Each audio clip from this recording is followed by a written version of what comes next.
A continuación viene nuestro querido doctor Yuri Salinas, representante de nuestro país. El doctor Yuri Salinas es médico egresado de la Universidad Rusa de la Amistad de los Pueblos en Moscú el año 2006, especialista en infectología. Tiene un doctorado en microbiología. También realizó un diplomado en medicina hiperbárica en la Universidad San Sebastián. Es especialista en medicina y oxigenoterapia hiperbárica. Es asesor también, por lo que pude intrusiar, de la agrupación de pacientes de oncología con radionecrosis. Es o fue director de la unidad de hiperbárica de la Facultad de Medicina de la Universidad de Chile entre el 2018 y 2020. Fue entonces doctor Yuri Salinas. Y actualmente es director médico del centro Baroc Chile en Santiago de Chile, que es un centro que también estuve ahí intrusiando. Muy bonito se ve, con mucha tecnología, este centro que usted dirige, doctor Yuri Salinas. A continuación, el doctor nos dará la conferencia que tiene por nombre El rol de la oxigenoterapia hiperbárica en oncología. Adelante, doctor Yuri Salinas. Buenos días, ¿se escucha? ¿Se escucha? ¿Me escuchan bien? Se escucha perfecto. Muy bien. No sé si se ve la presentación, si ya se puede ver. Sí, también se ve. Perfecto. Un saludo cordial para todos quienes nos siguen, nos escuchan.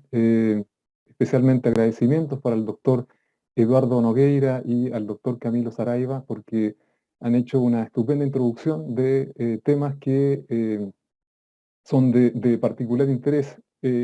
También para mí, porque tenemos pocas posibilidades de comunicarnos, intercambiar información, ideas, experiencias con los colegas que trabajan en esta área, que es un área, digamos, eh, nueva, donde hay que innovar mucho. Entonces, gracias a ellos, y yo voy a hacer un enfoque un poquito distinto, que bueno, porque quizás no voy a repetir algunas cosas que ellos han explicado muy bien. Trataré, si las tenía previstas, de no hacer énfasis en ellas, sino más bien desde una visión de este tema, más desde, podríamos decir, la salud pública, podríamos decir, es un híbrido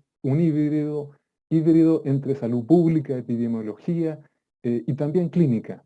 Porque cuando no hay muchos recursos para hacer investigación, uno no tiene que dejar que las manos se le caigan, tiene que buscar cómo hacer, y en realidad siempre, siempre, incluso sin recursos, podemos hacer medicina preventiva, podemos entender cómo ayudar a los pacientes, desarrollar políticas. Siempre hay mucho que hacer, y es lo que nosotros aquí en Chile estamos haciendo, y esta presentación es un poco fruto de esa experiencia. Yo represento dos instituciones que están, como pueden ver, em, representadas en imágenes en esta primera diapositiva, que es el Centro de Medicina Hiperbárica Baroc Chile, Cámara Hiperbárica de Alta Presión, en Santiago, y la Corporación Nacional de Oxigenoterapia Hiperbárica Integral Andrés Urrea Palma. Y el nombre de un paciente nuestro, que ya no es agrupación, algún día fue agrupación, hoy en día es una corporación nacional, certificada, constituida, con pacientes y personal de salud. Entonces, ¿qué decir? Un comentario. No soy doctor en microbiología, no hice un doctorado en microbiología. 3 años realicé un doctorado en Rusia, en Moscú, pero no está terminado, y probablemente en el futuro, en colaboración con México, pueda llevarse adelante. Ganas de seguir estudiando siempre hay muchas. Vamos a Ok, continuación, doctor Yuri Salinas. con la siguiente diapositiva, que son agradecimientos y felicitaciones a la Universidad Católica del Norte, a sus representantes, profesores, médicos, que con una asombrosa motivación e ímpetu han organizado esto de una tremenda calidad. Realmente nos sentimos orgullosos de que en Chile se haga medicina hiperbárica, se difunda. con esta calidad con que lo han organizado primera vez. Y ya da gusto ver de lo que estamos participando. Entonces, voy a partir con la primera diapositiva que nos entra en una reflexión sobre la oxigenoterapia hiperbárica y el paciente oncológico hoy. Es nuestra reflexión en el ámbito donde yo trabajo, en estas dos instituciones, que hemos estado pensando durante todos estos años. En primer lugar, nuestra experiencia cotidiana con el paciente oncológico durante los últimos años es la que nos ha llevado a entender el valioso rol que tiene la oxigenoterapia hiperbárica en oncología. En primer lugar, humanizar la medicina. Alguien se podría preguntar cómo esto tan pretencioso de querer hablar del rol de la oxigenoterapia hiperbárica habría que preguntarle a los oncólogos. La verdad es que hoy en día la medicina es transversal. Las especialidades tienen que vincularse, desarrollarse, aportar unas con otras. Y es lo que nosotros particularmente tenemos posibilidad desde la medicina hiperbárica acercarnos a todas las especialidades médicas a las cuales podemos ayudar, servir, aportar. Es la experiencia que hemos hecho todos estos años. Entonces, la primera conclusión, el rol que tenemos desde la medicina hiperbárica con el paciente oncológico es, en primer lugar, humanizar la medicina. Ver al paciente en el centro de esta experiencia. En segundo lugar, existen pocos tratamientos médicos en medicina que nos permitan la posibilidad del encuentro con el paciente día tras día, durante semanas, incluso meses. Esto es un privilegio increíble. Quien trabaja en un centro hiperbárico y trata a pacientes oncológicos que tienen que hacer 20, 30, 40, 80 sesiones, tienen una posibilidad increíble de conocer, compartir, ir al encuentro de este paciente y responder a sus necesidades. Entonces, y esto en general es un privilegio, es una posibilidad muy grande que tenemos todos quienes trabajamos en medicina hiperbárica. Después, una oportunidad sin precedentes para conocer el paciente oncológico, lo que he dicho, y a su familia, no solo el paciente siempre va con su familia, llega desde el día de la consulta, todos quieren entrar a hablar con el doctor, hacer preguntas. Generalmente en nuestro centro es típico que hay que poner más sillas en la consulta del doctor porque todos quieren entrar y quieren preguntar. Cuando se trata de un tratamiento largo, cuando hay muchas cosas que no son conocidas o novedosas. Entonces nosotros tenemos esa oportunidad y particularmente en el paciente oncológico acercarnos para sacar una sonrisa, entender el dolor, la angustia del paciente y brindar apoyo moral y psicológico, orientar y aprender con el paciente. En cuarto lugar, para muchos pacientes oncológicos, la cámara hiperbárica, ese tratamiento largo y costoso, se transforma, más allá de los beneficios terapéuticos, en un viaje a nuevos descubrimientos, en una experiencia, es una experiencia de amigos, no solo terapéutica para el cuerpo, sino también para el alma. En una enfermedad, porque este es el contexto, en el contexto de una enfermedad como el cáncer, que da la gran oportunidad al paciente y su familia de poder reflexionar sobre la salud, la vida y la muerte.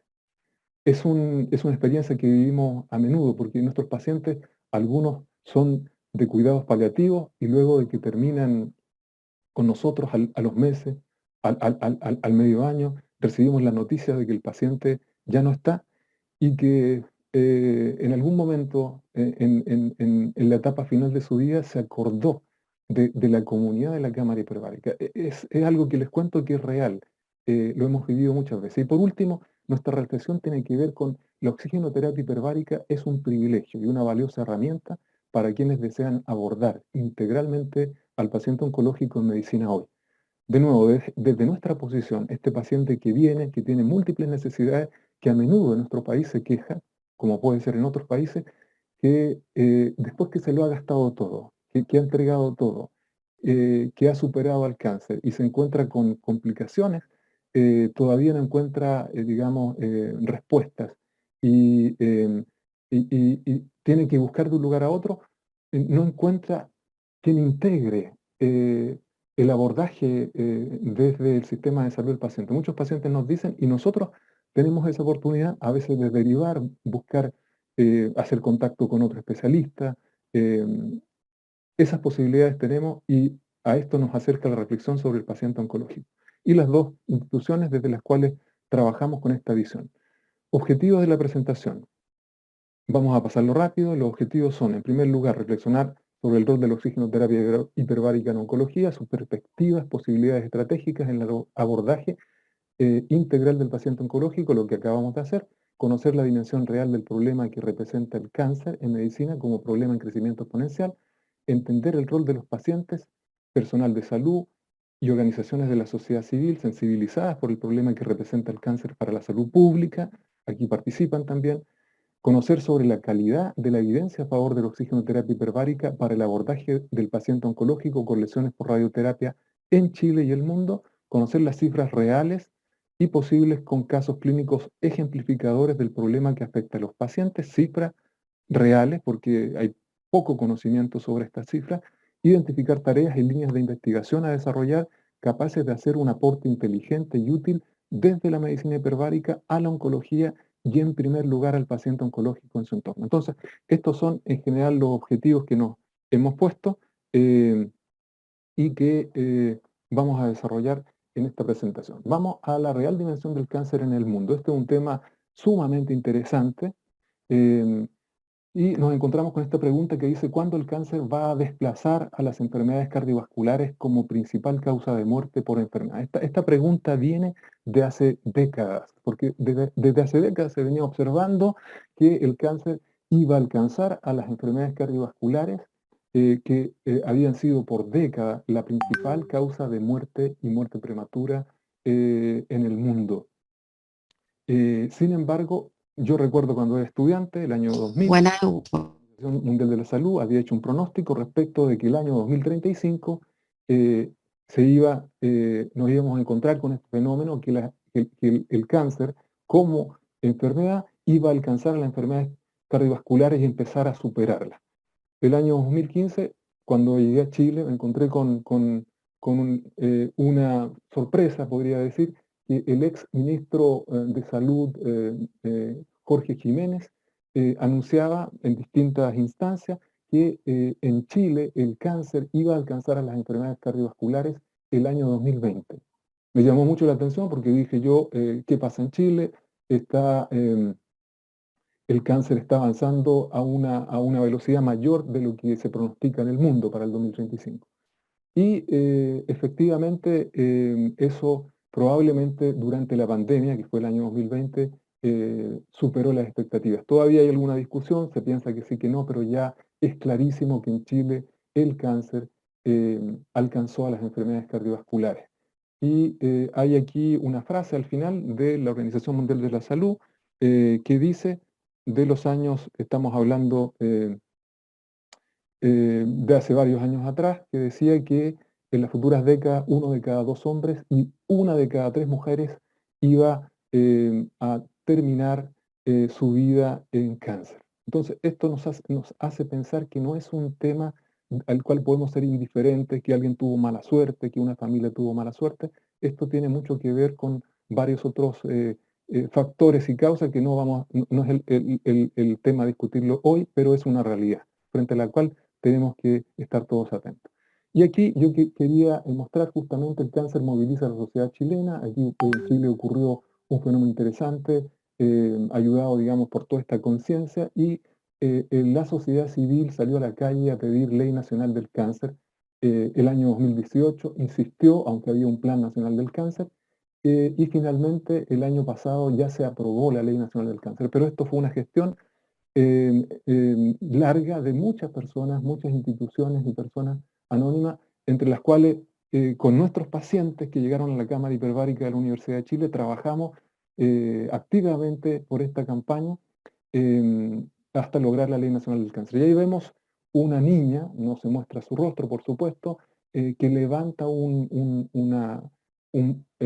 letrero, una pancarta, un cartel que dice por ti, por mí, por mi tata. En Chile tata es el abuelo, por todos, porque los niños también padecen de cáncer, se enfrentan al cáncer, y esta es la conciencia de la sociedad civil en Chile que nos permitió llegar a este avance. Aquí yo quisiera presentar una imagen sobre un anuncio importante que se realizó el año 2017 de la inauguración de la primera cámara hiperbárica del Servicio Público de Salud en la región metropolitana en Santiago, la ciudad de Santiago. Esta es una noticia de los medios de prensa de la Universidad de Chile, y una empresa privada donó una cámara hiperbárica con todo el complejo que requería a la Universidad de Chile para desarrollar la medicina hiperbárica, hacer investigación.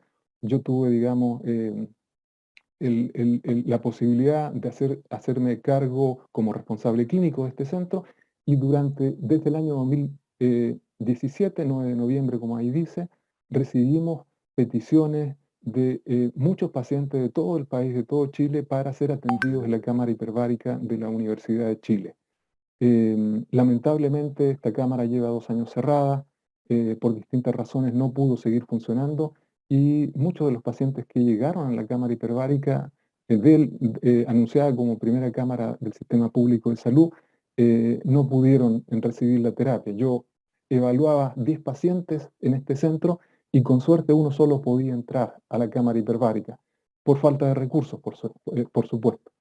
Este centro se cerró, y a pesar de que esto fue un hecho que terminó de manera negativa, sin embargo, en esa tristeza surgió, como suele ocurrir en la vida, una respuesta positiva, una respuesta de superación, y así fue que surgió esta eh, Corporación Nacional de Oxigenoterapia Hiperbárica Integral Andrés Urrea Palma. Las lesiones por radioterapia unen a pacientes y médicos en una corporación sin fines de lucro. En una de las municipalidades de Santiago, de la Florida, nos constituimos con los pacientes, personal de salud y pacientes, con lesiones por radioterapia que buscaban acceso a la terapia en cámara hiperbárica. Esta es una experiencia que hemos hecho nosotros, pero que se puede, digamos, ocurrir en cualquier lugar del mundo, donde se necesita acceso a una terapia que es difícil de, digamos, implementar. Y ahora pasamos directamente a algunos temas centrales del análisis clínico de la experiencia que hemos hecho. ¿Qué puede hacer la oxigenoterapia hiperbárica por los pacientes oncológicos? La primera idea que nos viene a la cabeza es: ¿qué es lo que no debe hacer la oxigenoterapia hiperbárica o quienes trabajan en oxigenoterapia hiperbárica? No debe crear falsas expectativas ni engaños a los pacientes. No debe ofrecer sanar el cáncer. La oxigenoterapia hiperbárica no es un tratamiento oncológico, no trata el cáncer. Entonces, lo primero que nosotros tenemos que tener claro cuando queremos entender el rol de la oxigenoterapia hiperbárica en oncología: si ofrecemos la cámara hiperbárica, la oxigenoterapia hiperbárica para tratar el cáncer al paciente que llega desesperado buscando una respuesta, nos vamos a desprestigiar frente a nuestros colegas oncólogos y frente al resto del mundo médico. Entonces, esto tenemos que tenerlo claro. Lo segundo, la oxigenoterapia hiperbárica es un tratamiento complementario que ayuda a corregir las alteraciones agudas y crónicas del déficit crítico de oxígeno en tejidos y órganos de pacientes oncológicos tratados por terapias oncológicas. Esa es su posición, y desde ese lugar tiene que presentarse. No es un tratamiento oncológico. En tercer lugar, la oxigenoterapia hiperbárica puede ser considerada hoy tratamiento de primera línea solo para algunas lesiones asociadas a la radioterapia. Aquí también es necesario avanzar, porque aunque tiene ya el carácter de, o debería ser considerada como tratamiento de primera línea, todavía eso no se ha internalizado, y muchos especialistas de otras áreas no lo consideran, tienen dudas. Pero hay patología, la cistitis actínica, rectitis actínica, la profilaxis de la autorradionecrosis de mandíbula, como el doctor Eduardo Nogueira manifestó. Puede haber también la necrosis laringea, vi que él también agregó. Ese es un trabajo que tenemos que hacer los médicos que trabajamos en esta área, de organizar mejor la evidencia para dar más claridad a muchos centros que trabajan y que todavía no están actualizados, que comienzan a trabajar. Y por último, el cuarto, la oxigenoterapia hiperbárica puede ser un tratamiento paliativo, no curativo para lesiones tardías avanzadas en radioterapia. Podría ser. de manera compasiva, junto a otras terapias, ayudar a reducir la inflamación y el dolor. Sobre esto es necesario avanzar, trabajar. Nosotros recibimos pacientes, recibimos derivaciones de oncólogos, radioterapeutas con pacientes que están en cuidados paliativos y que requieren atención. Atención y considerar la terapia para abordar problemas que tienen. Aquí tenemos una diapositiva en el ámbito de la historia de la radioterapia y de la ciencia médica, que nos sitúa en el contexto de esta enfermedad desconocida, tan larga. En realidad, aquí en Chile, y yo pienso que en otros países también nos hemos dado cuenta que no tenemos toda la información, no hay suficiente información en el mundo médico entre los especialistas respecto de qué son las lesiones por radioterapia, cómo se producen, cómo se tratan. Falta mucha información y nosotros mismos nos hemos encontrado con esta situación, con este fenómeno, yo mismo, y hemos tenido que ir a buscar información, a tender puentes, contactar a otros especialistas. Entonces, si nos situamos en el origen de esta terapia que termina la radioterapia, nos encontramos con el Premio Nobel de Física del año 901, el físico alemán Wilhelm Röntgen, que desarrolló los primeros pasos de los rayos, como él llamó X, desconocidos, por eso le puso X. Y aquí tenemos una fotografía de una de las placas que él llevó a la perpetuidad, que es la mano de su esposa, de su mujer. Entonces, él hizo muchas experiencias, muchos experimentos, y en esos experimentos, como ocurre en el mundo de la ciencia, participó quien estaba cerca de él, su mujer. Su mujer le hizo de modelo muchas veces, y ahí está la mano de ella con un anillo, como podemos ver. Em, y sabemos que también en la historia de Wilhelm Röntgen se cuenta cómo después de muchos años él tuvo que cuidarla porque ella enfermó gravemente después de haber recibido, por supuesto, altas dosis de radiación ionizante, de rayos X, en todos estos experimentos que se hicieron. Así como Wilhelm Röntgen, 2 años después, en 1903, Premio Nobel de Física, también recibieron en forma, digamos, simultánea 3 investigadores, Antoine Henry Becquerel, francés físico, y el matrimonio conocido por todo el mundo de Marie y Pierre Curie. Entonces, hubo un trabajo de muchos años y posteriormente, junto con los descubrimientos fascinantes, ahí está la otra fotografía de ellos dos, y los experimentos científicos, comenzaron a reportarse los primeros casos de enfermedades asociadas a la radiación ionizante y también radionecrosis. O sea, en realidad esto no es nuevo, no es de ahora, es de muchos años que nos enfrentamos a estos efectos adversos de una terapia médica que cumple una función fundamental hoy en día en la ciencia médica, pero que también tiene efectos adversos que es necesario conocer en profundidad y también ponerlos sobre la mesa para entender de lo que se trata. Entonces, aquí surgió durante 2 años, más o menos durante 2 años, o 2 años atrás, hicimos algunas presentaciones y surgió esta pregunta: ¿es el daño por radioterapia un problema del pasado? Para tratar de responderla tuvimos que hacer puentes con los oncólogos. Y yo quisiera aquí agradecer el aporte del doctor Andrés Vargas, radioterapeuta, oncólogo radioterapeuta, que me escuchó en muchas conversaciones. No es él el único, también quiero destacar la gran disposición del doctor Hans Harps, también oncólogo radioterapeuta, que tuvieron paciencia para discutir conmigo sobre muchos temas relacionados con las lesiones por radioterapia. Y con el doctor Andrés Vargas presentamos este trabajo, hicimos esta revisión y se presentó a la Revista Médica de Chile el año pasado, en abril del año pasado. Toxicidad tardía de la radioterapia, un viejo problema del pasado o una realidad vigente. Tratamos de responder de que en realidad es una realidad vigente.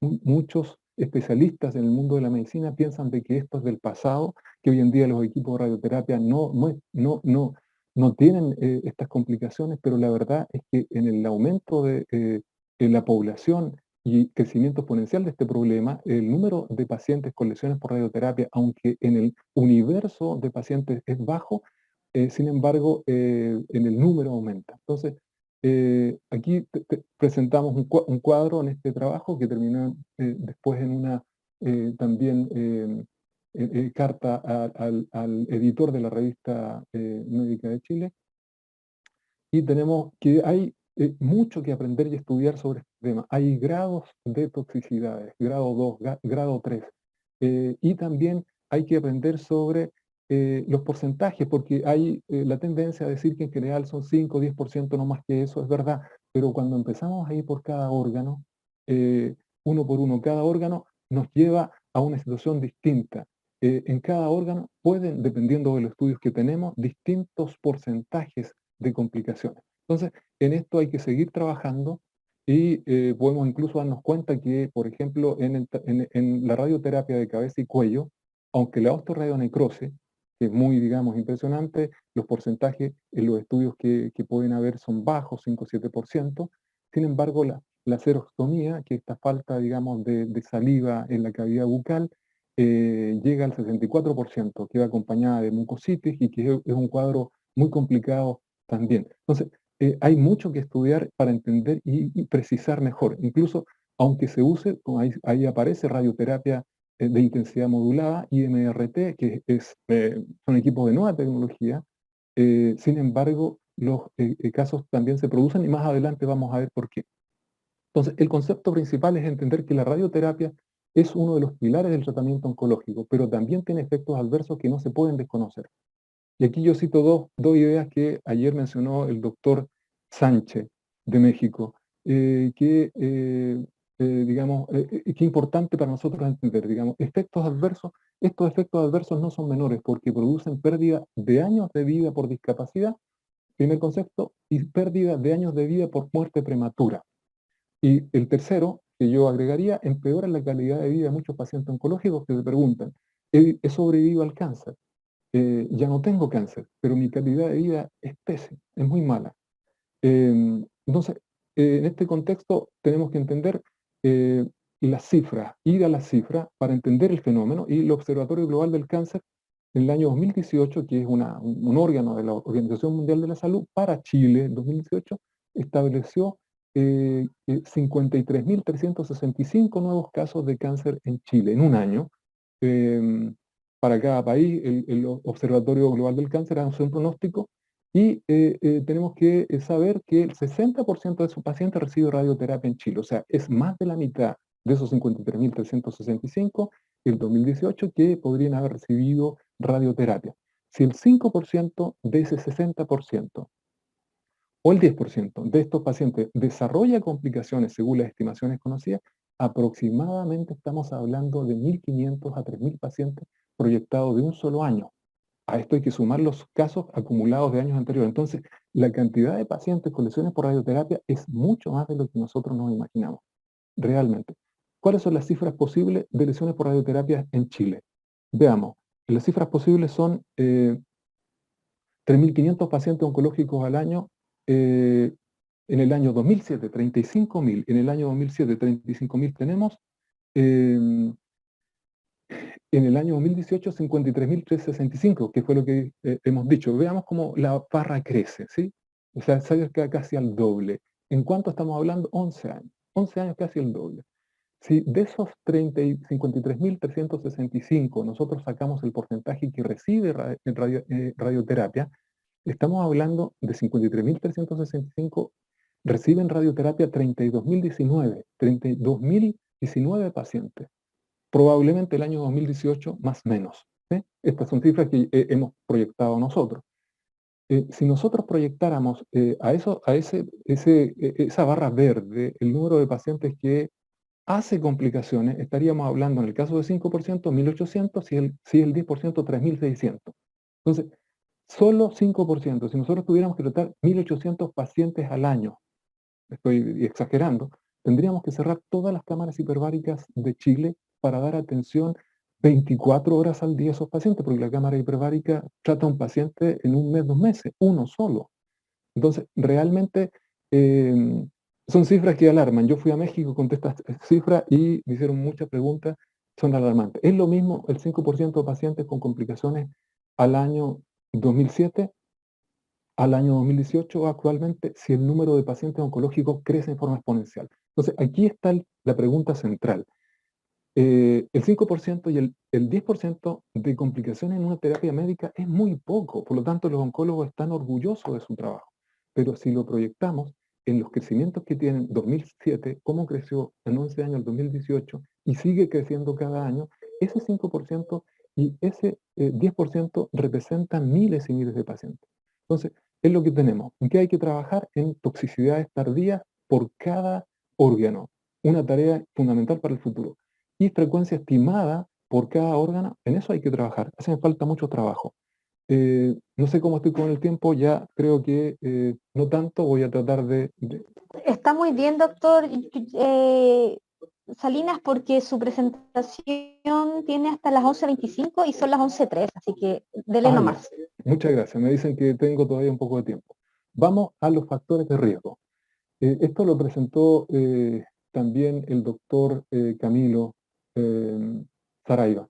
Eh, yo voy a enfocarlo hacia los factores de riesgo porque aquí tenemos un gráfico que nos muestra la toxicidad, la importancia de la importancia de la dosis de radioterapia. Entonces, vemos cómo la curva cuando se acerca a los 60 Gray empieza a crecer, a subir de manera brusca.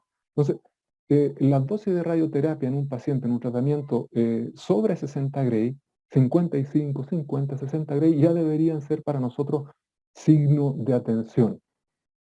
Entonces, ¿con qué nos encontramos? Nos encontramos que muy pocos pacientes conocen de su dosis. Yo he hecho una experiencia desde el año 2017 bastante interesante. No la he cuantificado, pero la hago cada día. Cuando me llega un paciente con lesión por radioterapia, después que se presenta y me cuenta un poco, le hago una pregunta a todos, a todos. Y me encuentro con la sorpresa de que nadie, prácticamente nadie sabe. Solamente una odontóloga paciente sabía de su dosis. Prácticamente el 99% de los pacientes no sabe. Yo le pregunto, ¿y usted sabe cuál fue la dosis de radioterapia que recibió? Y me he llevado la sorpresa que incluso médicos, varios médicos que me han llegado como pacientes, algunos por lesiones tardías de radioterapia después del cáncer, radioterapia por cáncer de próstata, por ejemplo. Yo les he preguntado y me he llevado la sorpresa que incluso los médicos no saben cuál fue la dosis que recibieron en sumatoria, porque la dosis se fracciona y hace una suma. Hay que fraccionarla para que sea, digamos, eh, tolerable y muchos no saben. Entonces, ¿qué tenemos que entender que son factores importantes? Primero, dosis. El paciente debe saber su dosis. El médico siempre y el centro de radioterapia siempre lo va a comunicar, solo que es un papel que queda ahí guardado, que no se sabe cuál es la importancia, pero hay que informarla y hay que saberla. El primer factor de riesgo. Después, tener presente otros factores de riesgo que no están escritos en ningún libro, lo hemos aprendido nosotros en la clínica, preguntando a uno y a otro paciente. Hemos elaborado esta lista en base a la experiencia, a lo que los pacientes cuentan cuando tratamos como investigadores de entender de dónde viene la causa. ¿Por qué 2 años, 4 años, 10 años, 20 años después de la radioterapia sin ninguna complicación? Y un día aparece. Operaciones o intervenciones en el tejido irradiado. Por supuesto, esto es muy complejo para un paciente irradiado enfrentarse a una operación o intervención en el tejido irradiado. Trauma, golpes en la región, en la zona irradiada. Uso de anticoagulantes por trombosis venosa profunda, por ejemplo. Condiciones de inflamación. Incluso el COVID-19. Hay un caso que voy a presentar más adelante, un paciente que se complicó muchísimo después del COVID-19. Toxicidad por radioterapia, que son cosas que tenemos que entender y conocer los médicos en primer lugar, que produce estas 3H, la hipocelularidad, hipovascularidad, hipoxia. Dos de las cuales la oxigenoterapia hiperbárica puede abordar. La hipocelularidad no, porque la radiación ionizante, digamos, ataca el ADN de la célula, que ya no se va a poder reproducir de manera normal. Pero la hipovascularidad, la falta de irrigación, el daño a los vasos, la endarteritis obliterante, como dijo el doctor Eduardo Nogueira, y la hipoxia, la cámara hiperbárica, en muchos de estos pacientes, por supuesto, cuando se tratan a tiempo puede ayudar. La pregunta que surge: ¿quiénes están en conocimiento de estos factores de riesgo para prevenir y tratar a tiempo? Muy pocas personas, incluso entre los médicos, muy pocos. Los pacientes también, pero ahora el trabajo nuestro es llevar adelante esta información. ¿Cuál es la calidad de la evidencia? Vamos ahora a la calidad de la evidencia con la que nosotros contamos en medicina hiperbárica. En esta área de la medicina hiperbárica nosotros deberíamos sentirnos orgullosos, deberíamos saber, conocer que tenemos el mejor nivel de evidencia con la que quisiéramos ir adelante para abrir camino y mostrar, poner nuestra terapia a disposición del mundo médico. Lo dijo y el doctor Camilo y el doctor Eduardo, lo dijeron, yo lo repito, revisiones de la colaboración Cochrane. Este es el estándar, el mejor estándar de evidencia confiable en el mundo médico. Una revisión que aporta, digamos, que confirma, debe ser, digamos, la confianza para ir adelante. Claro que el primero, sí, por supuesto, es definitivo. En el segundo caso de la radiosensibilidad todavía está en estudio, pero sí aporta ideas positivas para seguir adelante. En segundo lugar, estudio multicéntrico controlado, en el caso de los pacientes con cistitis actínica. Este es un estudio de lujo, realizado multicéntrico por 4 países nórdicos, países que trabajan en serio, Suecia, Finlandia, Dinamarca, Noruega. Y aquí en español, ¿por qué en español? Porque uno de los investigadores de este estudio de lujo está presente, ha participado de este congreso. Digamos, hay que felicitar a los organizadores que invitaron al doctor Anders Hillberg a participar con nosotros, y él es parte de este estudio. No voy a hablar en detalle, esto necesita más tiempo, pero para decir que tenemos alto nivel de evidencia, estudio controlado de fase 2-3, randomizado. Y vamos a Chile. En Chile tenemos un estudio del cual también tenemos que sentirnos orgullosos. Es una casuística, por cierto, pero está muy bien hecho, y el legado que nos dejó el doctor Antonio Felmer. El doctor Antonio Felmer nos deja un tremendo legado de haber ayudado a organizar este estudio, poniendo a su disposición el centro que ya no existe lamentablemente, del Hospital del Trabajador, donde él trabajó durante años. Hizo este trabajo y nos dejó un trabajo con unos resultados asombrosos. El investigador principal que colaboró en organizar este estudio en el ámbito de la urología fue el doctor Octavio Castillo, un médico urólogo chileno reconocido en el mundo entero, particularmente en habla hispana, ha recibido un premio notable en España, y él organizó este estudio, le dio el peso que se necesitaba porque es un paso entre la medicina hiperbárica y la urología. Y veamos lo que dice este estudio, que es lo más interesante. Este estudio dice que, basándose en el 2 a 8% de prevalencia de estas complicaciones en pacientes, múltiples tratamientos con resultados variables habitualmente frustrantes. O sea, otros tratamientos para abordar la cistitis actínica hemorragia, reconoció el estudio que eran frustrantes para los pacientes y buscó evaluar la eficacia de la oxigenoterapia hiperbárica como tratamiento para la cistitis actínica hemorrágica. ¿Qué más información nos dio? Los pacientes recibieron 40 sesiones en una cámara hiperbárica multiplaza durante 90 minutos, oxígeno al 100% a 2,2 atmósferas. Y en todos los pacientes antes habían fracasado los tratamientos conservadores previos, y la oxigenoterapia hiperbárica había sido considerada solo tras fallar otras medidas. Todos los pacientes respondieron al tratamiento y ninguno presentó recidiva, o sea, volvió a tener el problema después de terminar el tratamiento en un periodo de seguimiento de 21,2 meses.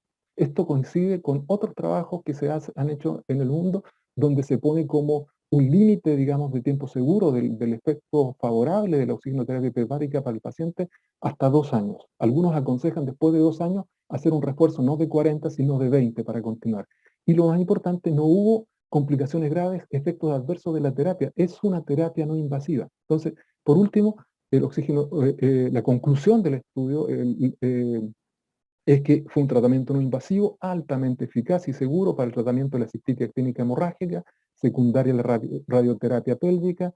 Debe considerarse como alternativa de primera elección en estos complejos casos. Entonces, esto es muy importante y para tomarlo en cuenta. Entonces, aquí nos encontramos con un caso ya, voy a un caso clínico, y quiero manifestar aquí se trata de la pregunta ¿cuál es el real costo-beneficio de la terapia que abordan la cámara, la cistitis actínica hemorrágica? Esto es un dato muy importante, no sé si se logra ver. Este es un paciente con cistitis actínica que llega de urgencia a una clínica en Santiago y recibe el tratamiento estándar que es la irrigación vesical.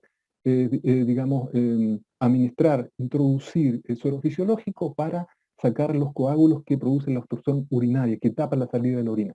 Entonces, si ustedes ven el listado, esto me lo dejó el paciente, es su cuenta que pagó él después del tratamiento, alarmado, preocupado, y me dijo, mire doctor, ¿cuántos sueros fisiológicos me pusieron para poder sacarme del cuadro de obstrucción urinaria?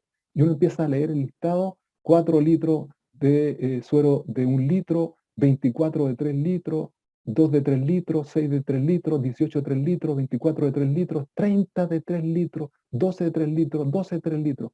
A este paciente le pusieron para sacarlo de ese cuadro más de 300 litros de suero fisiológico en un tratamiento. Es una piscina de suero fisiológico, una piscina, y el costo que le significó a él por la irrigación vesical por cistitis actínica hemorrágica, una hospitalización, más de 300 litros de suero fisiológico, 3.754.502 pesos chilenos, equivalente a 4.663 dólares americanos. Es un tratamiento de urgencia solamente para liberar al paciente de los coágulos que tapan la salida de la orina. No regenera el tejido, no soluciona el problema. El paciente la próxima semana va a volver al mismo cuadro, otra vez. Hay que hacer electrofulguración, hay que hacer hay que pensar en otros tratamientos que en urología se utilizan para cortar el sangrado, además de este tratamiento. O sea, los costos son altísimos para el paciente cuando no se le envió tiempo a la cámara hiperbárica. Es de lo que habla el estudio. El estudio dice, múltiples tratamientos con resultados variables habitualmente frustrantes. Este es un tratamiento frustrante para el paciente, en lugar de enviarlo a la cámara hiperbárica el primer día que tuvo hematuria, como debería ser, porque está considerado tratamiento de primera línea.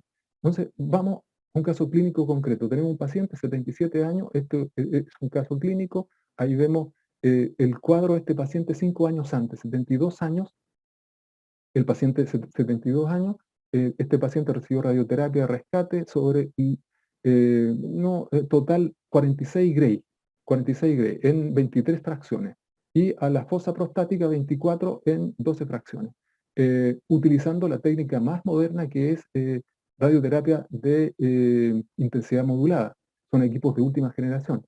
Este paciente, el año 2018, comenzó con episodios de hematuria macroscópica intermitente, en principio autolimitados, pero que fueron aumentando con frecuencia e intensidad. Entonces, la historia clínica sitúa esto en el contexto del paciente cuando tenía 77 años. A mí me llegó por primera vez a la cámara hiperbárica el año 2021. Esto ahora es de una epicrisis del 25 del 9 del 2021, después de 10 hospitalizaciones, con el mismo tratamiento que yo acabo de mencionar antes y electrofulguración, un par de, digamos, situaciones de ese tipo. Este paciente llega a la cámara hiperbárica, no voy a detener mucho en el detalle, el 15 de octubre de 2021 en Santiago, tenía 77 años, 3 meses, 4 semanas, y el diagnóstico de la cistoscopía muestra cistitis actínica hematuria en evaluación. O sea, ¿por qué este paciente en 2018 no se envió a la cámara hiperbárica? ¿Por qué hubo que esperar 5 años? Este paciente llegó en estas condiciones. Examen microscópico de orina, eritrocitos más de 100. O sea, ya en orina era claro que había. Estos pacientes pueden hacer el examen de orina completa, microscópico, para ver si hay macrohematuria en orina. Y la hemoglobina, 5,5. Hematocrito, 17,6. Estamos hablando de un paciente que está en un estado grave, una anemia más que grave, al borde de la muerte, porque necesita transfusión sanguínea. Este paciente recibió transfusión sanguínea para sacarlo de ese estado con hemoglobina 5,5, hematocrito 17,6. Este paciente llegó a nuestra clínica en estas condiciones. Ahí vemos que el recolector de orina de la sonda, esos son los coágulos, digamos, largos coágulos que de la sonda recogía, en un lavatorio está recogido, coágulos también menores que salían, digamos, de la vejiga urinaria, cuando ya le sacaron la sonda y iba al centro nuestro, usaba pañales, esos son los pañales que usaba para recoger, digamos, porque además tenía incontinencia urinaria, y ese era el retrete de este paciente, el baño, la oscuridad de la orina, y después coágulos que seguía eliminando ya sin sonda. Este paciente falleció, lamentablemente, llegó muy tarde, en muy malas condiciones, y es una muestra para nosotros del mundo de la medicina para entender de que hay que tratar a estos pacientes a tiempo. No me voy a detener más en detalle. Aquí tengo otro caso, vamos a pasar rápido a casos que se enfoquen en esa dirección. Antes del inicio del tratamiento en cámara hiperbárica de alta presión, tenemos, esta es otra paciente, septiembre de 2020, llega en estas condiciones. Ustedes pueden ver el retrete como muestra la orina con mucha sangre, y después de 20 sesiones ya tenemos este cuadro. La paciente fue haciendo las fotografías, hizo la impresión, le puso la fecha, y ya a la mitad del tratamiento, en 20 sesiones, logró aclarar la orina. Pueden ver que finalmente tiene en los últimos días algunos pocos coágulos, pero ya mejora notablemente las 20 sesiones. Rol de la oxigenoterapia hiperbárica en oncología. Hemos dicho, indicaciones ampliamente conocidas y estudiadas: cistitis actínica, rectitis actínica, esofagitis actínica, profilaxis de la osteoradionecrosis de mandíbula, oxigenoterapia hiperbárica más cirugía. Aquí no solo oxigenoterapia hiperbárica, sino también con cirugía, como dijo también el doctor Eduardo Nogueira, eh, necrosis laringea, radionecrosis laringea, nuevas investigaciones, aquí hay que trabajar, futuras indicaciones, enteritis actínica.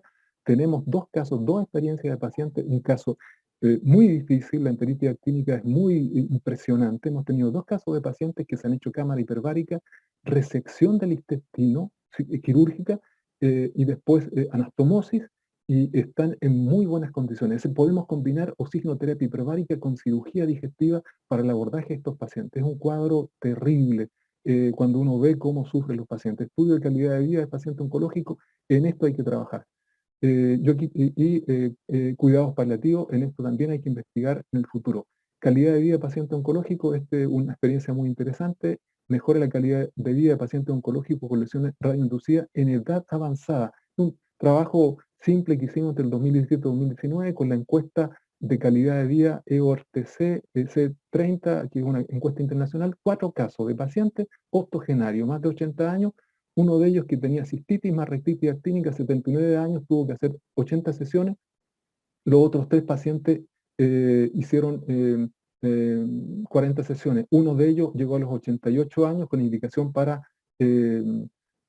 digamos, retirar la vejiga urinaria. No había otra salida con él, y volvió el año pasado a los 90 años a hacer un refuerzo en cámara hiperbárica, y un gran, digamos, es un paciente que está activo y sigue. De los 4 pacientes oncológicos octogenarios, 3 de ellos, después del tratamiento en cámara hiperbárica, volvieron a trabajar.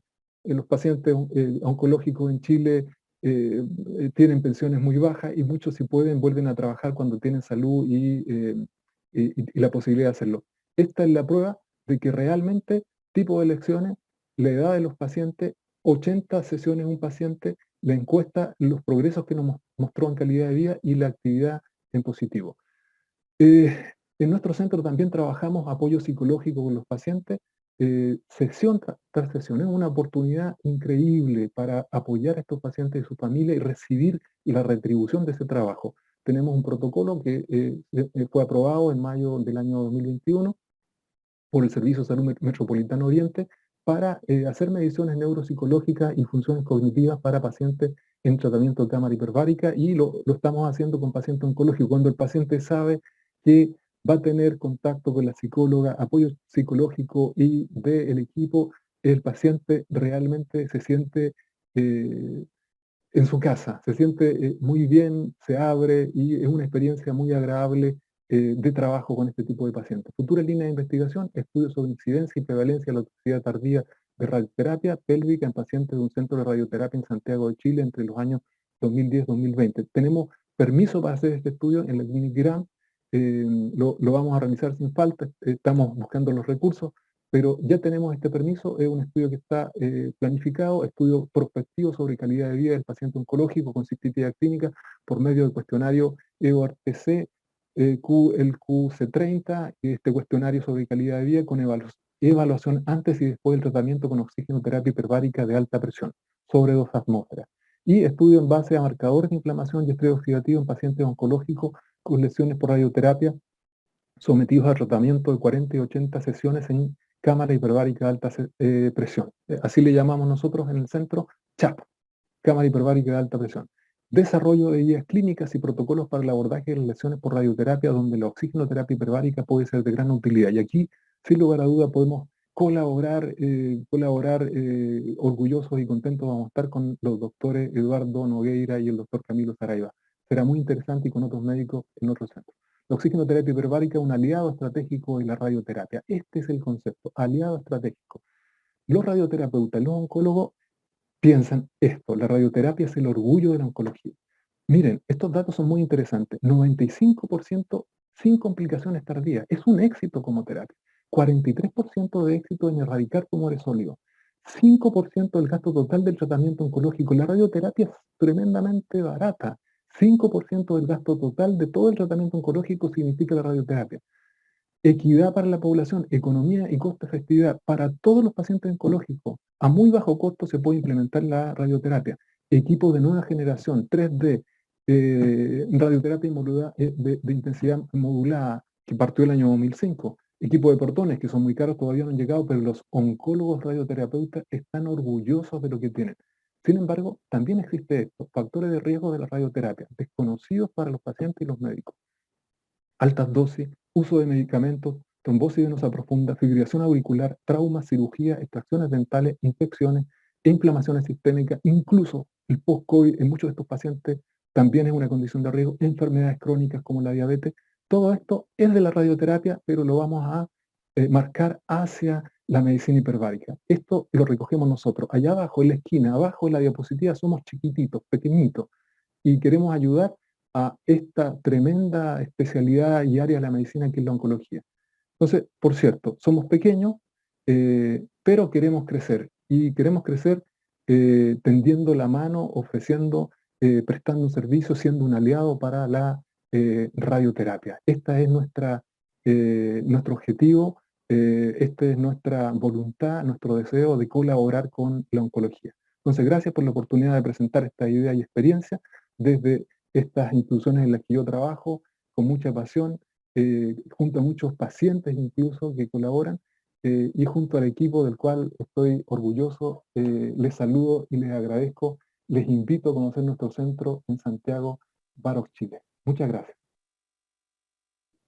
Muchísimas gracias, doctor Yuri Salinas. La verdad es que una presentación muy bonita, ya que abarcó complementariamente a los otros dos doctores, que fue la fisiopatología, que sin duda también es muy importante. Todo el mundo de la oxigenoterapia hiperbárica y la radioterapia, que no es solo un tratamiento, sino que abarca, sobre todo en el paciente oncológico, es todo un mundo integral de muchas cosas, ¿ya? Desde el mantenimiento de una cámara, de que el paciente tenga posibilidades asequibles y que al paciente, ¿cierto?, le favorezca. Así que muchísimas gracias. También como equipo le retornamos sus agradecimientos, porque también es un honor para nosotros tenerlo, doctor Yuri Salinas, como al doctor Nogueira, al doctor Camilo Saraiva, como a todos los speakers. Para nosotros es un gran honor también poder contar con vuestra presencia. Bueno, ahora comenzamos nuestra mesa redonda, donde la idea es que podamos conversar y comentar un poco las preguntas sobre sus presentaciones. Y hay una pregunta de Fritz Rodríguez Gutiérrez que dice: doctor Nogueira, ante todo permítame felicitarlo por su ponencia. Cuando usted señala exposiciones cortas de oxigenoterapia hiperbárica, ¿cuál sería su criterio médico y qué protocolo utiliza? Bueno, gracias por las palabras. La experiencia de exposiciones cortas que vienen de la literatura de los pacientes que tenían neoplasias y fueron expuestos a oxigenación hiperbárica son como 5 hasta 10 sesiones. No son sesiones de tratamiento de la neoplasia, son pacientes que sufrieron tratamiento por por condiciones diversas y también tenían una neoplasia activa. Entonces, cuando se habla en cortas exposiciones, como 10 sesiones, esto es que la literatura no muestra como la experiencia. Por eso no sabemos tanto de largas, del número más elevado de sesiones, pero el doctor Yui ya presentó que tiene experiencia con pacientes que tenían proctitis y hicieron muchas sesiones sin problemas o cistitis. Entonces, básicamente, la experiencia de literatura son cortas, son con 10 sesiones, pero no significa que no podemos hacer más, pero esta es una parte que todavía necesitamos de más información. Básicamente esto. Ok, muchas gracias. Doctor Saraiva, a los espectadores les llamó la atención mucho los avances que han habido desde el punto de vista de la osteonecrosis en los resultados que usted presentó frente al tratamiento habitual versus cuando se complementa con oxigenoterapia hiperbárica, que era de un 5 a un 30% que aumentaba como resultado positivo. Con respecto a la reconstrucción mandibular, me imagino que hay estudios que se podría en el futuro, o existe alguna relación con los odontólogos, ¿no? Debiese haber una comunicación bidireccional con los profesionales que tienen que ver con el aparato estomatognático y con toda la parte bucal.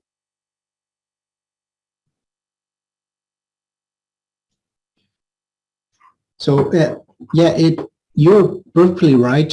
Sí, tienes razón, que esto es algo que al menos en Brasil, el doctor Viñay también está acá, y bueno, no me dejaría mentir el doctor que también está aquí, pero siempre estamos intentando abordar, incluso en términos de esto de la sociedad, es decir, la sociedad médica, la sociedad de medicina hiperbárica en Brasil, siempre está intentando acercarse a otras sociedades, incluyendo dentistas y otras áreas similares, porque es muy importante.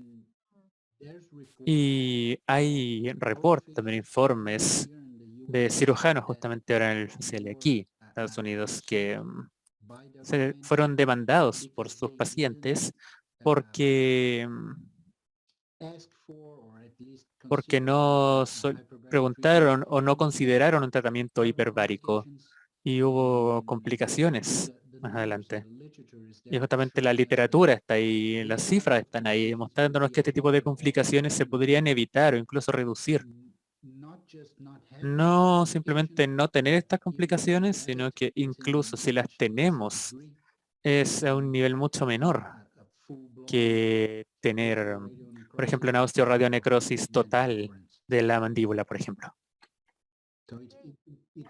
Y si bien todo esto es algo que tenemos que intentar y que tenemos que estar muy al tanto de esto. Okay, thank you very much.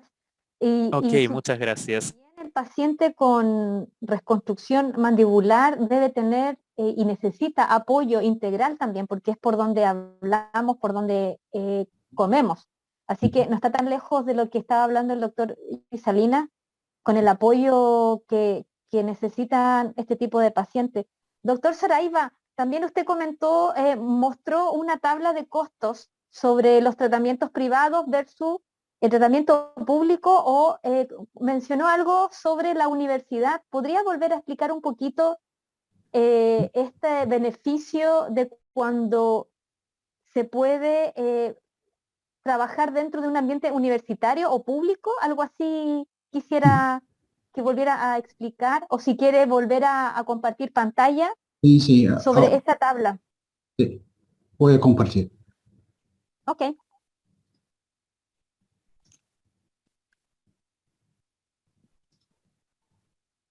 Okay.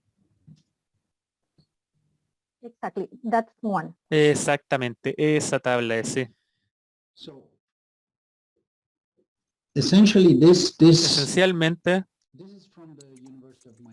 esto de la Universidad de Miami, y lo que se hicieron es que hicieron el mismo protocolo, universidad, donde tenía este protocolo, y lo repitieron en un hospital privado, en la práctica privada, fuera de la universidad. Y justificaron la diferencia aquí, que no es una diferencia tan importante, pero sí es más económico en una consulta privada, porque todos estos costos de la universidad se incluyen aquí también. Así que no no estoy diciendo que el tratamiento sea más económico, sino que todo el costo en general, ya que la universidad tiene otros costos también, asociados, por ejemplo, en términos de la docencia, incluso la infraestructura, ¿verdad? Normalmente la infraestructura es más grande en una universidad. Así que todos estos costos en conjunto hacen que el tratamiento sea un poco más costoso en una universidad que en un hospital, en una consulta privada. Pero es solo esto. El resultado fue incluso en términos de resolución y en que todos los pacientes se le trataran el primer año. Estos fueron los resultados. Ok, muchas gracias. Usted conocía al doctor Eduardo Nogueira, ¿no? ¿Son del mismo país? Sí, sí. De Brasil. De Brasil. Quiero pedirle al doctor Nogueira o al doctor Yuri Salinas si tienen algún comentario o pregunta para el doctor Camilo Saraimba. Mm, por supuesto, es decir, en primer lugar, sería interesante intercambiar un poco las experiencias clínicas que pueden haber. Yo creo que yo tengo muy claro que la variedad de complicaciones por órgano exige, sin lugar a dudas, ir lentamente entendiendo lo que ocurre en cada órgano, en cada tejido, y por eso la tarea es grande y a veces nos encontramos frente a algunos problemas, algunas lesiones que son más rebeldes que otras. Por ejemplo, sin lugar a dudas, digamos, la enteritis actínica, personalmente para mí, estos años que trabajo, fue siempre un desafío enorme. Eh, los pacientes, particularmente en un centro con el cual, digamos, he tenido más contacto, Instituto Nacional del Cáncer, donde a veces las pacientes después de la radioterapia, por cáncer cervicuterino o alguna otra razón, desarrollan complicaciones y tienen que permanecer meses y meses en semi-hospitalización para alimentación parenteral. Entonces están 15 días en el hospital, 15 días en la casa, 15 días en el hospital en la casa, no pueden hacer una vida normal y tampoco pueden comer de todo y tienen que volver al Exacto, hospital. Entonces, hay claro, un tremendo esfuerzo por tratar de sacarla de ese círculo claro. vicioso. Y lo último que yo entendí, después de tratar a muchas, no muchas, pero varias de estas pacientes, eh, entender que la alternativa, una buena alternativa podía ser preparar bien el tejido para el cirujano, que luego realiza en este caso,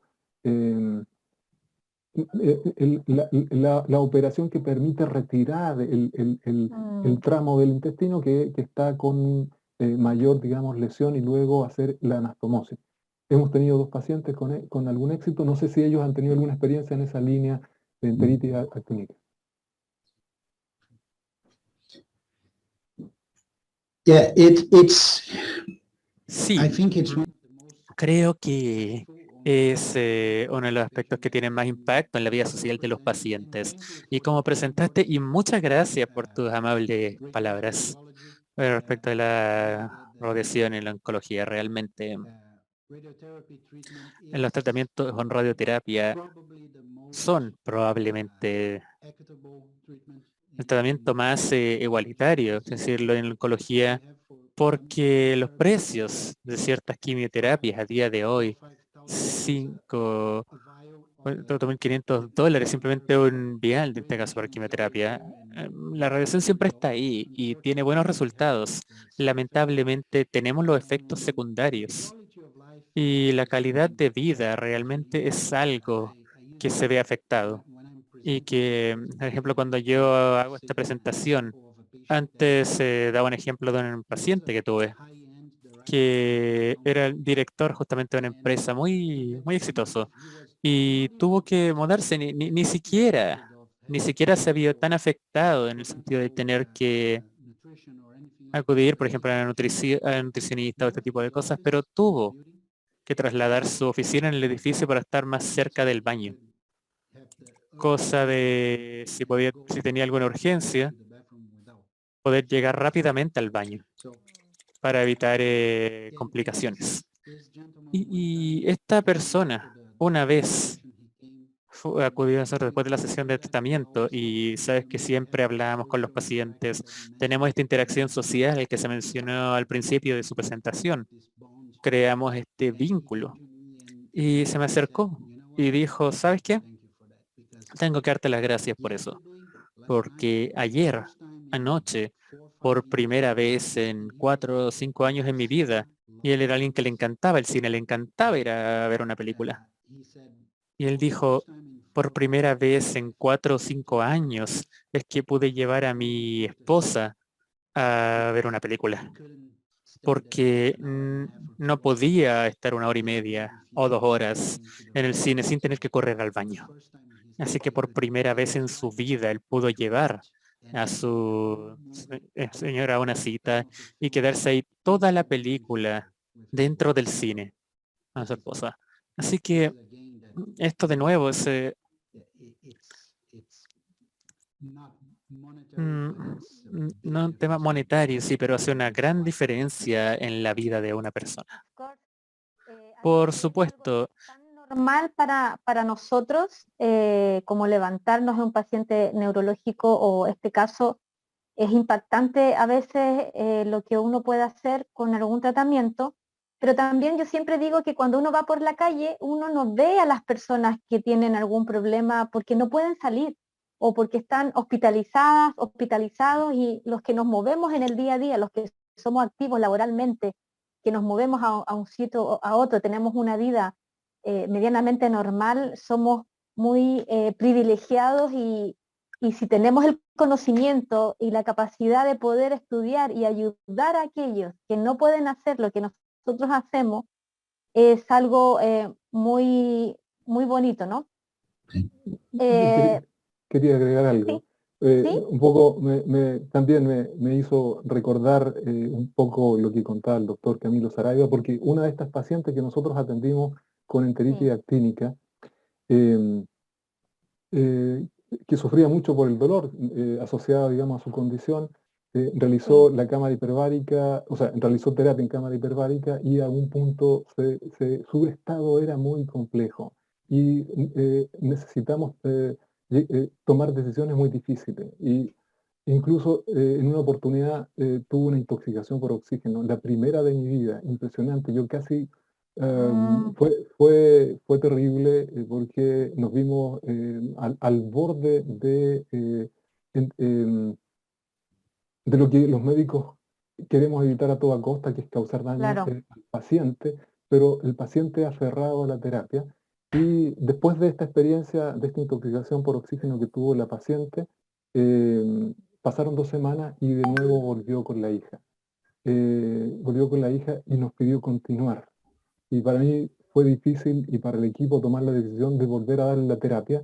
Buscamos el protocolo más adecuado, hicimos pausas en la sesión y finalmente seguimos adelante con el tratamiento para prepararla para el cirujano y después de la cirugía nos ha reportado, digamos, éxito ya más de medio año.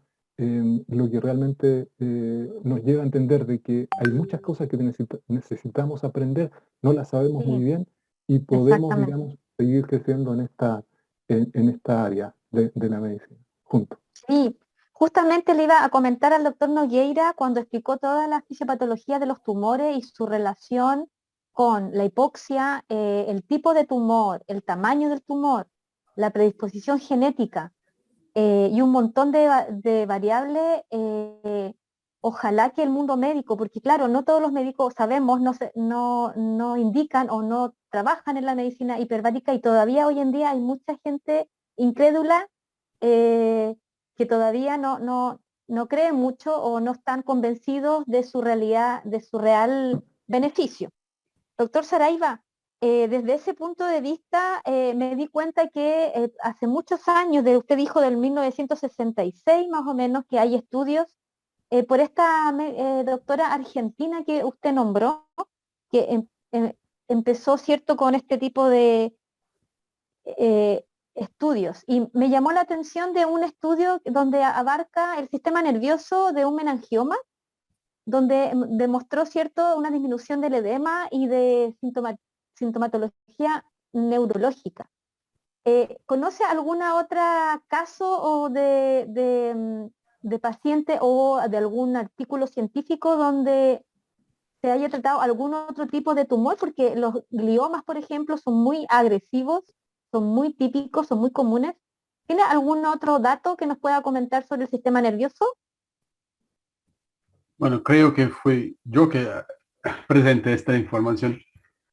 Yo conozco, bueno, yo conozco un caso, por lo menos bien documentado, de un paciente que tenía metástasis cerebrales, que fue tratado con radioterapia, con disminución de las lesiones, pero hacia una reacción inflamatoria y un edema periférico muy importante en la periferia de la lesión y desarrolló un cuadro neurológico importante con la cámara hiperbárica en presiones un poco más bajas como 1.8, 1.7 de atmósfera de oxígeno, se permitió disminuir el edema con una mejora importante del cuadro clínico neurológico, pero todavía era básicamente un paciente casi terminal porque mantenía algunas metástasis cerebrales, pero su calidad de vida al fin fue mucho mejor, porque podía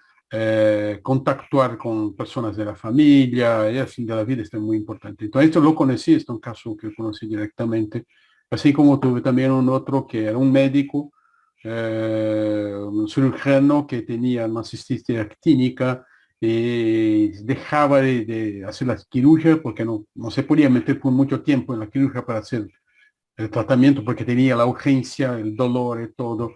Con 10 sesiones se volvió a la cirugía. Sigue teniendo episodios por los años siguientes de cistitis, pero volvió a trabajar. Entonces, estos casos los conocí personalmente, entonces la respuesta es muy buena. Como los otros presentadores pusieron, la calidad de vida es fundamental. No vamos a cambiar exactamente el curso de la enfermedad, pero Exacto. podemos mejorar mucho la calidad de vida, vuelven a trabajar, se sienten personas más productivas, entonces es fundamental.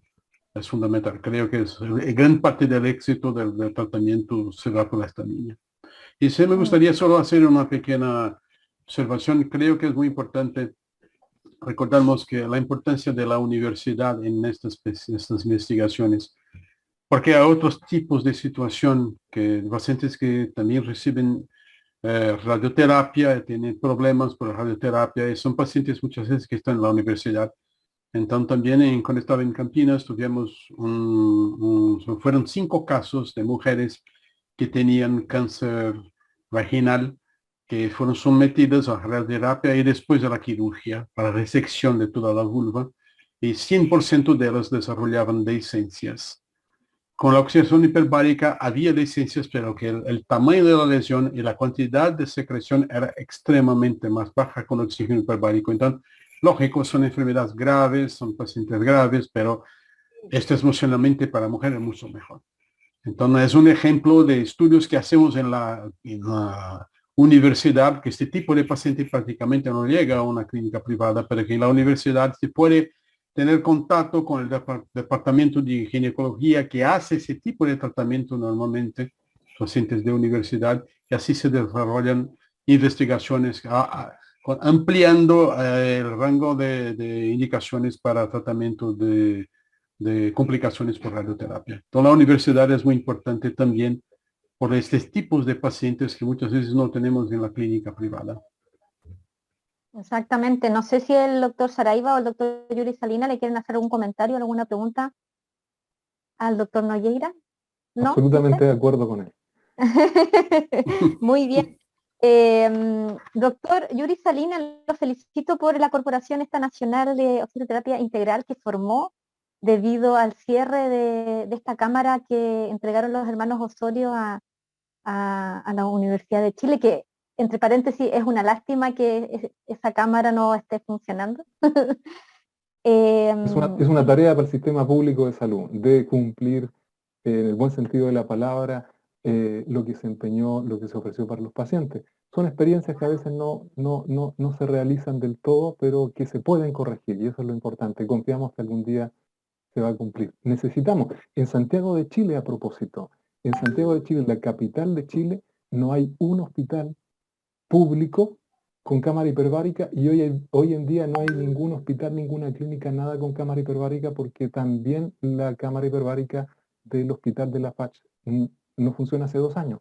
Cuando tenemos intoxicaciones por monóxido de carbono, hay que Sí. mandarla a otra ciudad muy lejos, a 6 horas, no, perdón, 6 horas, 2 horas, y es necesario en la capital tener. Ahí la autoridad de salud tenemos que hacerle llegar la información.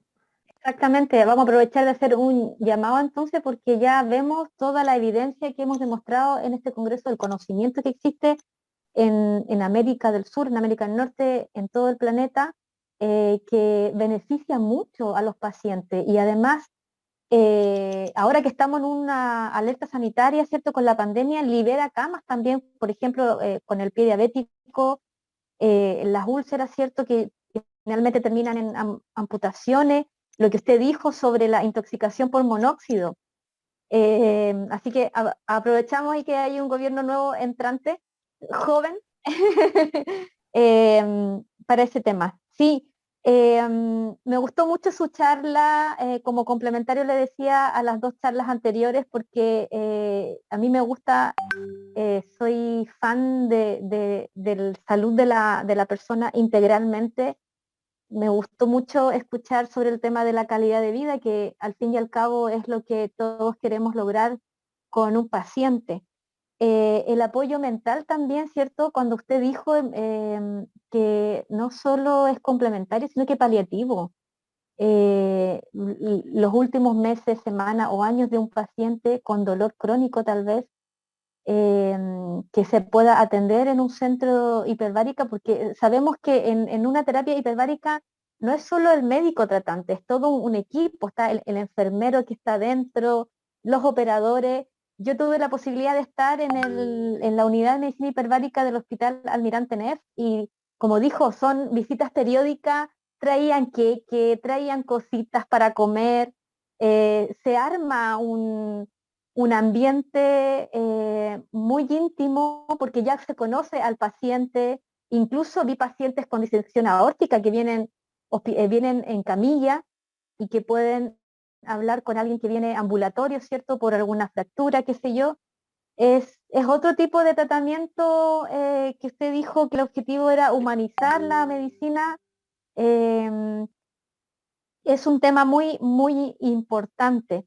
Doctor Yuri Salina, ¿qué opina sobre, porque usted dijo que muchos pacientes incluso que llegan a este tipo de tratamiento no conocen su dosis?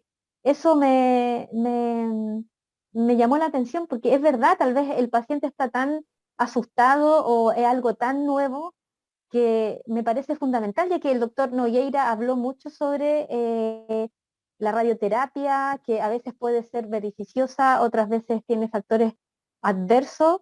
Creo que falta ahí un poco más de reeducar a la comunidad en todos los lugares sobre el tratamiento de medicina hiperbárica. Hay gente que me pregunta, que me ha visto y dice, tengo esto, ¿me servirá la cámara? Entonces, ¿cómo usted cree que se puede abordar la reeducación a la comunidad, por ejemplo, en oncología, sobre su propio tratamiento como primera persona que debe conocer su dosis total, y lo que usted dijo, no engañar al paciente, que el paciente no crea, ¿cierto?, que eso lo va a sanar? ¿Cómo utilizaría una estrategia usted para reeducar a la población? ¿Qué se le ocurre?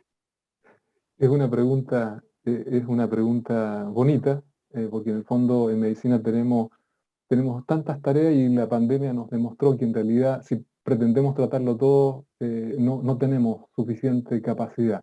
Entonces hay que trabajar en prevención, hay que unir, hacer puentes, los mismos pacientes a veces, o sea, por ejemplo, la cámara hiperbárica, yo tengo un sueño en la cámara hiperbárica, que es, como los tratamientos son largos, Ya lo teníamos con los pacientes diabéticos y el programa lo tenemos ya listo para los pacientes diabéticos y los pacientes oncológicos.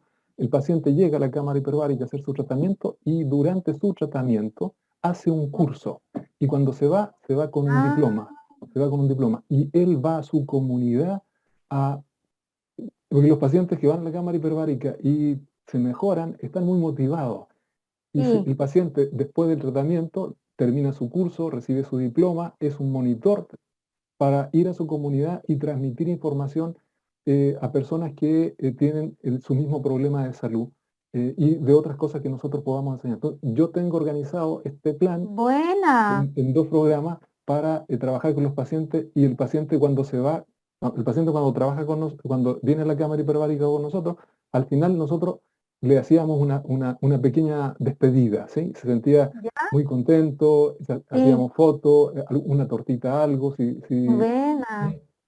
Lo ideal sería que se fuera además con una misión para colaborar con la medicina, con el mundo médico y también con su patología, entregando información a otras personas. ¿Por qué esto se puede hacer? Porque los tratamientos son largos, incluso como decía el doctor Nogueira, 10 sesiones pueden ser 2 semanas. En 2 semanas podemos con el paciente hacer muchas cosas. Yo tengo una paciente ahora, 3 días, vino por 3 días de Chiloé, el otro extremo de Chile. Y yo miro, hoy día ya me escribió para darme las gracias, porque en 3 días ella recibió algo especial. Entonces es lo mismo. El paciente hay que educarlo y la cámara hiperbárica es un tratamiento espectacular para la educación del paciente. Con eso termino, no le aburro. No, muy bien, me parece muy buena estrategia, digna de copiar, porque las cosas buenas hay que copiarlas. Me parece muy bien esto, ¿cierto? Aprovechando que el paciente se enfrentan, que se tienen que encerrar ahí dentro por X tiempo, y entonces, como viene gente de todas partes, hay gente que se levanta de noche para poder llegar al tratamiento de la cámara hiperbárica o de otra ciudad directamente, son buenos mensajeros, ¿cierto?, de los beneficios de la cámara hiperbárica. Me dio mucha pena las fotos que mostró del paciente de 76, 72 años que tenía esas fotos de sus pérdidas de coágulos y que finalmente falleció por recibir un tratamiento tardío. Ese tipo de cosas me dio mucha pena por aquel paciente. Pero es así. Si me permite una Adelante, información. Primero realmente adelante. un plan muy interesante, doctor, para divulgar la terapia. Pero una cosa que no podemos olvidar es que oxigenación hiperbárica, medicina hiperbárica, no hace parte del curso regular de medicina.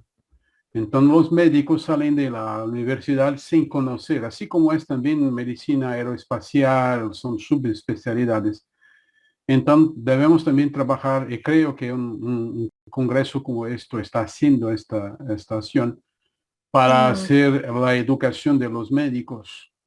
Y cuando llega un paciente a nosotros a la cámara, debemos buscar a platicar con este médico del paciente, porque muchas veces manda el paciente a la cámara como es, no tengo más que hacer, entonces va a medicina hiperbárica. Esto es terrible.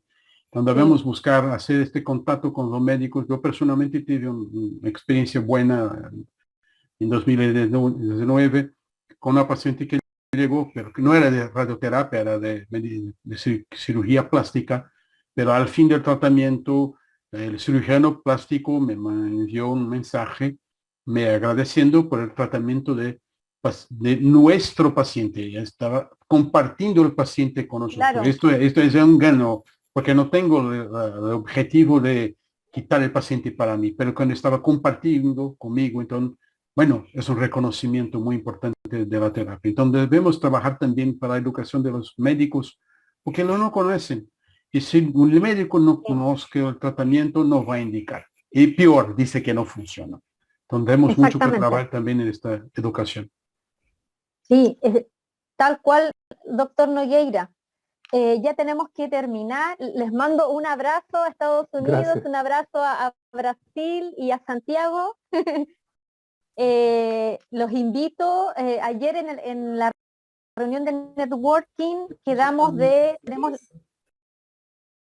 tenemos las ganas de formar una red internacional desde aquí, desde la Universidad Católica del Norte, a ver si más adelante nos ponemos en contacto con ustedes para intercambiar información, apoyarnos mutuamente y que no nos dejemos de ver después de habernos juntado aquí tan felices nosotros.